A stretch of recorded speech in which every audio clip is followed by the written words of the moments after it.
Bonjour à tous, j'espère que vous allez bien. On se retrouve sur une nouvelle vidéo cosmétique bio et naturelle. On va parler du déodorant homemade ou fait maison.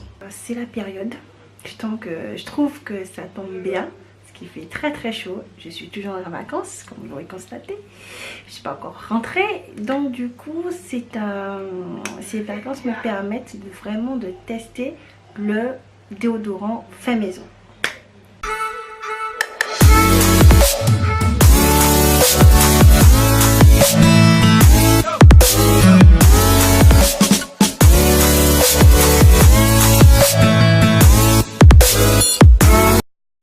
Donc comme je vous disais, on va parler déodorant homemade. Mais avant de parler de ça, on va faire un petit peu de chimie pour que vous puissiez comprendre en fait pourquoi ce déo fait maison fonctionne. On va mettre ses lunettes de chimie et on va retourner en cours d'SVT. En fait, concrètement, comment ça se passe, comment fonctionne déjà au niveau de la sueur, hein, parce que le déodorant c'est pour effectivement neutraliser les odeurs. Mais il faut déjà savoir comment ça marche. Donc en fait, quand on transpire, donc la transpiration c'est un mélange d'eau, de sel et de toxines. Nous avons sur notre corps en fait des glandes, mais en fait on a des glandes qui s'appellent des glandes apocrines qui sont essentiellement sous les aisselles et près des parties génitales.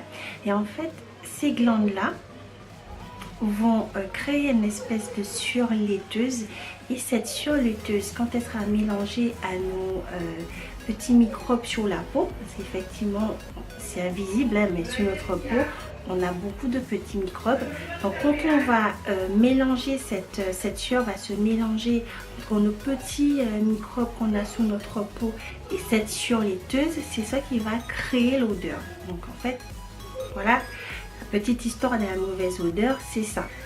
Voilà, donc ça c'est pour la partie explication.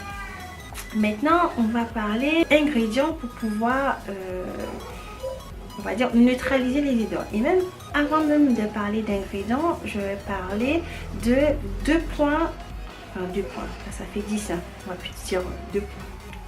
2 points importants, 2 catégories en fait. Vous avez les antitranspirants et les déodorants. Donc il faut savoir que les antitranspirants sont pas très bénéfiques. Pourquoi? Le but de l'antitranspirant, comme son nom l'indique, c'est de ne pas transpirer. Or, transpirer, c'est essentiel pour nous en fait. C'est essentiel pour notre peau de pouvoir justement dégager les toxines, les fameuses toxines. Et en fait, ces antitranspirants qu'on achète souvent au supermarché vont resserrer les pores de notre peau, donc vont les fermer pour éviter la transpiration. Et ça, c'est pas bon parce que de nature, on doit transpirer. Donc c'est pour ça qu'il faudrait plutôt parler de neutraliser, donc neutraliser les odeurs. Donc c'est pour ça que en ayant des produits simples, des ingrédients simples naturels qui permettent d'être des antiseptiques, vont pouvoir avoir un effet plus efficace que ces antitranspirants. Donc ça c'est une chose. Maintenant qu'on a compris l'antitranspirant, les déodorants, concentrons-nous sur notre fameuse petite recette. Donc effectivement je l'ai postée sur Instagram, cette recette que j'ai trouvée pour faire mon propre déodorant. Donc on est là sur la neutralisation des odeurs. Ça n'élimine pas la transpiration, donc effectivement ça n'élimine pas la transpiration, mais ça va tuer ces fameuses petites bactéries là qu'on a. Donc voilà pourquoi vous pouvez faire des déodorants à moindre coût qui vont avoir un effet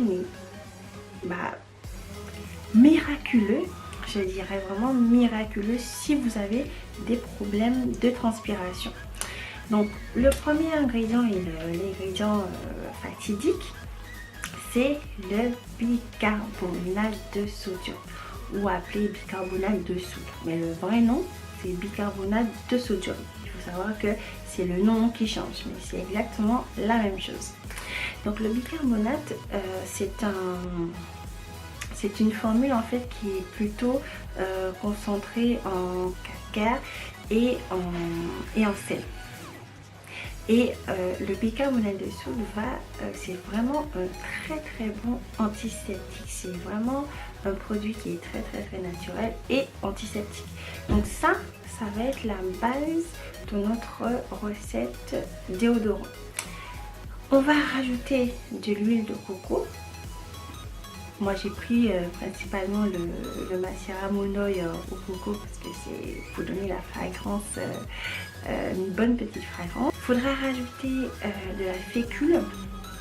Moi j'ai utilisé de la maïzena parce que ça marche très bien pour donner du corps à ce déodorant. Et vous avez aussi la pierre d'Alain. Donc effectivement il y a beaucoup de discussions, on va dire, sur la pierre d'Alain, la pas pierre d'Alain. Je ferai une autre vidéo dessus, mais je voulais vraiment neutraliser à fond ces bactéries. Donc j'ai coupé la poire en deux, sachant que vous pouvez utiliser que du bicarbonate de soude pour la base de la recette. Mais moi j'ai mis bicarbonate de soude, moitié bicarbonate de soude et moitié pierre d'Alain. Et enfin j'ai rajouté une petite fragrance d'Aromazone qui s'appelle Douceur Lactée, qui sent voilà, divinement bon. Donc ça c'est pour les ingrédients de la recette. J'ai pas fait de vidéo, je vous montrerai les photos des produits, ça c'est sûr, mais j'ai pas spécialement fait de vidéo dessus parce que on met tous les ingrédients dedans, on mélange un par un et c'est tout. Il n'y a pas quelque chose à filmer. Je vous montrer les photos du rendu, mais il n'y a pas quelque chose à filmer parce que c'est assez simple en fait. Donc c'est pour ça. Une fois que vous avez fait votre recette, vous pouvez la laisser un peu au frigo pour que ça puisse, on va dire, se solidifier quelques temps, que ce soit moins, on va dire, crème, mais vraiment plutôt le côté déodorant. Et il faut en mettre très peu. Autre chose, je ne conseille pas d'ajouter des huiles essentielles dans ce déo, sauf si vous êtes pharmacienne et que vous vous y connaissez très bien en huile essentielle. Vous savez quelle huile essentielle qu'on peut utiliser directement sur la peau. Donc ça, si vous vous connaissez bien, vous pouvez en rajouter. Mais moi, je ne vous conseille pas de le faire parce que les huiles essentielles, c'est vraiment des huiles qui sont très riches et très fortes. Donc, c'est vraiment pas toutes les huiles essentielles qu'on peut appliquer sur la peau directement. C'est pas possible. Crash test. Vraiment, crash test. J'étais stupéfaite parce que je peux vous dire que vendredi 3 août, j'ai porté mes 2 valises depuis chez moi, prendre tous les trains parce que j'ai pas pu avoir un chauffeur, donc je me suis tapé les trains. J'avais vraiment l'expérience de sueur, hein. Je peux vous dire que voilà. Donc du coup vraiment j'étais stupéfaite. J'étais stupéfaite parce que sur mes aisselles, et en plus il n'y a pas ce côté moite.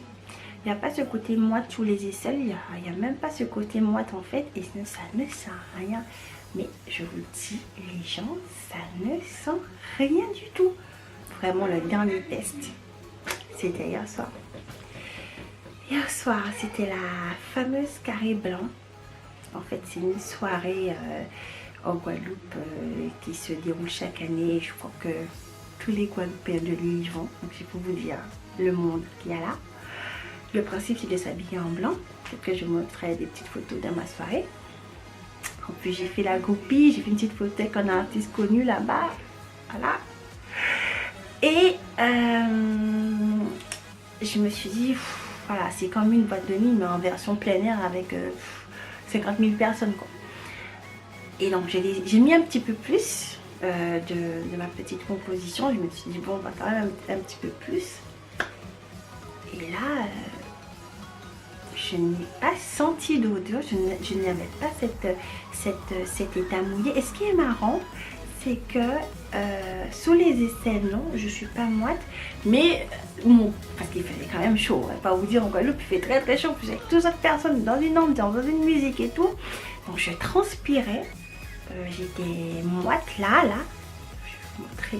Je vais vous montrer mon petit maillot parce que je vais à la plage tout à l'heure. Donc voilà, vous voyez, je vous oublie pas. Donc je transpirais, mais pas sous les aisselles. Donc je me dis, mais c'est magique. Je vous souhaite donc une belle journée, une belle soirée, un bon matin. Ça dépend à quelle heure que vous regardez la vidéo. Bye bye.